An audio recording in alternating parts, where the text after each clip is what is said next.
I believe that we are hardwired to love ourselves, to accept ourselves, to grow ourselves from a really loving place. It's possible. Thus, we are in a physical dimension that has the potential to shift, to change, to learn, to grow, to innovate, to create and manifest from a place of consciousness. We've all observed, each of us knows in our own unique and original way. We are defined in a physical form that's animated, that has opinions, that has a shape, that has a self-image. When this self-image feels less, feels fearful, feels full of doubt, this individuality becomes a source of pain and disharmony, putting us in this seat of continuous either agitation or heaviness. This is an aspect that comes to us as humans. It's inevitable. All this is knowledge. What do we do with this knowledge of ourself as feeling less, as feeling unloved? What do we do with the knowledge of ourself that's in harmony with our circumstances, with who we are, which feels empowered to continuously create and manifest without getting irked or stopped by as if unfriendly or hostile circumstances, anything that goes against our attention and conclusion. Yoga philosophy gives us back to ourselves. It gives us a place to hang the clothing with which we used to define our understanding based on how we were dressed. When that clothing starts to feel tight, claustrophobic, old, and worn, we have the chance to remove it, to redesign how we wear the consciousness in our being so that it reflects our authentic understanding and our authentic voice. Yoga philosophy is about tapping in to the authentic voice, the voice that's flowing through us regardless of our past circumstances, yet at the same time is the sum total of everything that we've experienced and has led us to this perfect moment in time and space. Because the true creator is not just the mental atmosphere. This is a window into our infinite status as conscious awareness. That doesn't discount that we have a physical body with a physical mind. Why a physical mind? Because the mind is made up of forms. We can see that the mind has this power to divide, to create much more division and hatred than actually a physical wall. A physical wall is built because of the division that's already there in the heart and mind that divides, that doesn't allow us to see ourselves in all of its infinite capacity to be reflected back to us. We are empowered when our thinking opens new doors of perception and allows us to actually go deep inside where that unique and authentic purpose resides within us.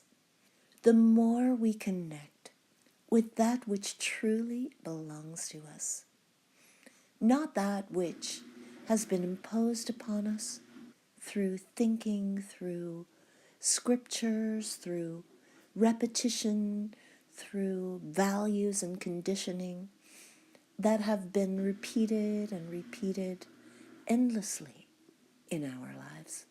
When we can understand that these are packages of consciousness, we are able to use these packages with power to manifest that which is true to who we are, true to our original thinking. How do we get from what's so-called right, lawful, or legal, conditioning that is acceptable, that's expected, to the consciousness that is awake, that can shed light on the limitations of our conclusions and interpretations, that can express these without division, without suppressing, repressing, judging, and limiting those other voices that are as if against our understanding? When we realize that every single word that comes into our consciousness and has made an impression has a contribution. And how do we understand the real contribution? That is the sum total of our experience in the now as never before. We observe fresh, new, open, wise.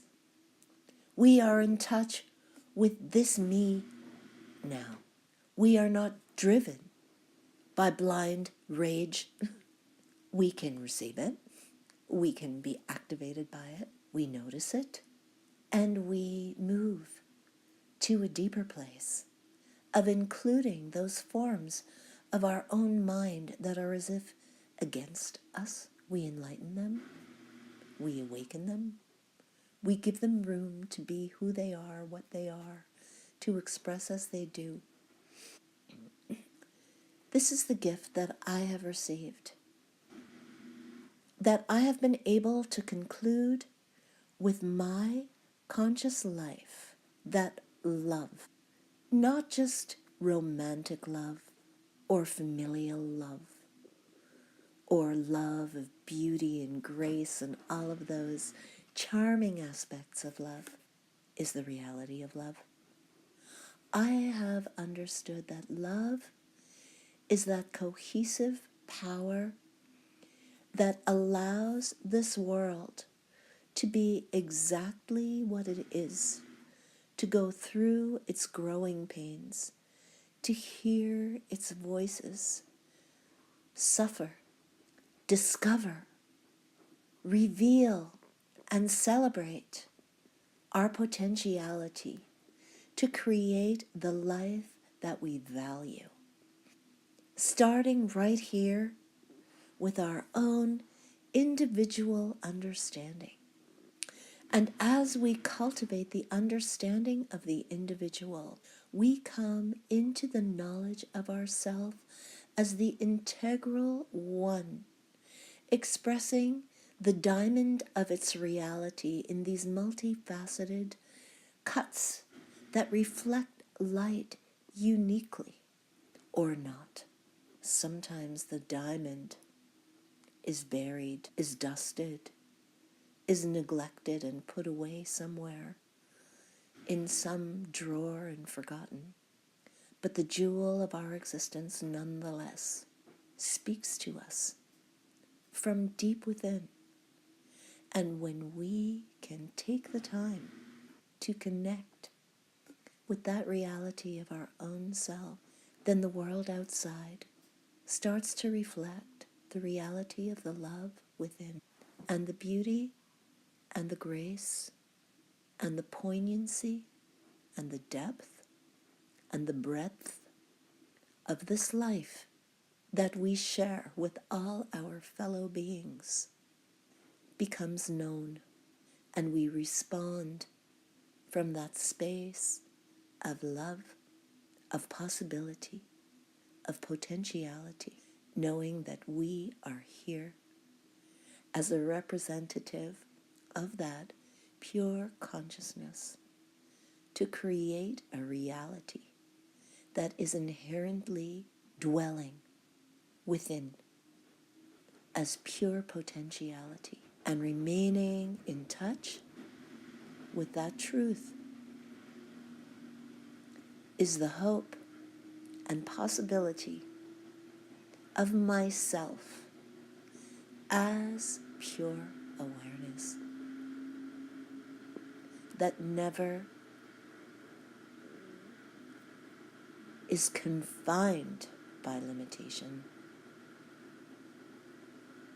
It is the growing power of cultivated attention. And this is the gift of opening those doors of perception that take us into the limitless and boundless sky of our ongoing creative process as the collective representation of the love at the source.